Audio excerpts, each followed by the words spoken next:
This is your Acadiana Storm Team forecast first.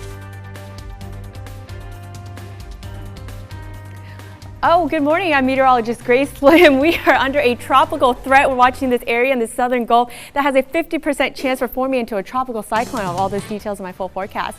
It's 5 a.m. and KLAF Acadiana Today starts right now. Coming up, a Stop the Violence rally took place recognizing National Gun Violence Awareness Day, and affected families are now speaking up. And juveniles will not be thrown into the adult criminal system due to a bill that has made its way in the House. We'll have the details. Plus, students are still at odds over the funding of the TOPS scholarship program, leaving the future of their education up in the air. That story straight ahead. Live, local, Cajun first. You're watching Acadiana's KLAF News today.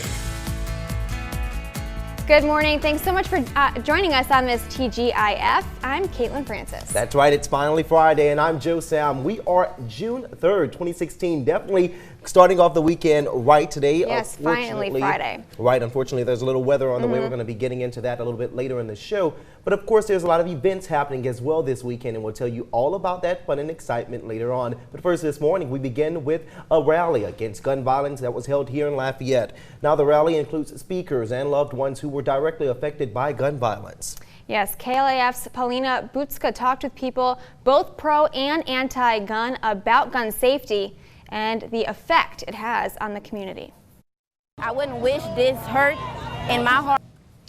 National Gun Violence Awareness Day started back in 2013. Supporters are asked to wear orange. Just use the hashtag #WearOrange on social media.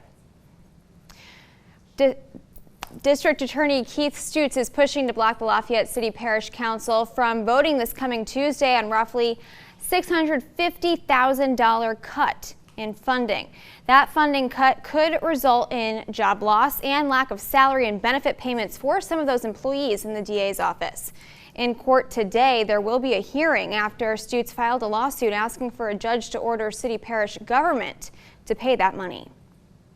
Now, talking to our crime watch this morning, 3 St. Martin Parish men are behind bars after a report of illegal drug activity in the 1000 block of Noel Drive in Henderson. Now, deputies say a search warrant led to the discovery of high-grade marijuana, meth, several firearms, and stolen property. Deputies arrested Lloyd Tack Jr. of Henderson, Timothy Treha, and Terrence Senegal, both from Cecilia. Now, all 3 men were booked into the St. Martin Parish Correctional Center on multiple drug theft and other related charges. And in St. Landry Parish, 2 men were arrested, while 1 man is still wanted in connection with the home burglary. Now, it happened on Oliver Drive in the Lartell area Wednesday afternoon. Deputies first arrested Torian Lazard. The other 2 suspects got away on foot. Now, Desmond Richard later turned himself in. Police are still looking for Elijah Richard. All 3 men are facing charges of simple burglary and resisting arrest.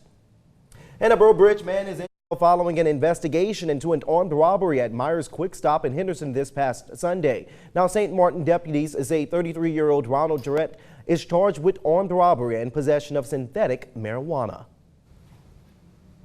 And in other news this morning, the Louisiana House of Representatives gave the final passage to the Raise the Age Act. This legislation allows juveniles, including 17-year-olds who commit delinquent acts, to be placed in the authority of the juvenile criminal justice system, not the adult criminal system. The measure passed in the House by an overwhelming vote of 97-3. Tell you that when it comes to juvenile. That bill now heads to the Senate. If it passes there, the governor says it will take another 4 years to go into effect. Lafayette Consolidated Government is trying to regain control of its public housing from the federal government. HUD took over in 2011 after an audit revealed corruption locally. KLAF's Philip Boudreau caught up with one resident who supports that change. Philip Alfred is a Vietnam War veteran and retired officer. And Bruno believes LCG will regain control of the housing authority by early 2017. Now, there's concern for families who use LARC services as the nonprofit could be facing budget cuts here in Lafayette. Now, LARC provides services to nearly 300 people in the area with developmental disabilities. Because of the growing state budget cuts, many people who use the service could be left with nothing. They will not.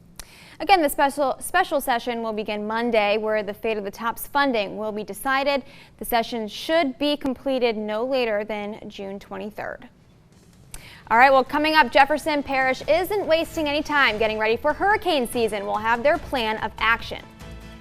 Plus, we experienced some wet weather here in Acadiana and some pretty hot weather as well. But Texas hasn't caught a break just yet from all the rainfall. Stay with us. We'll be right back after a quick break.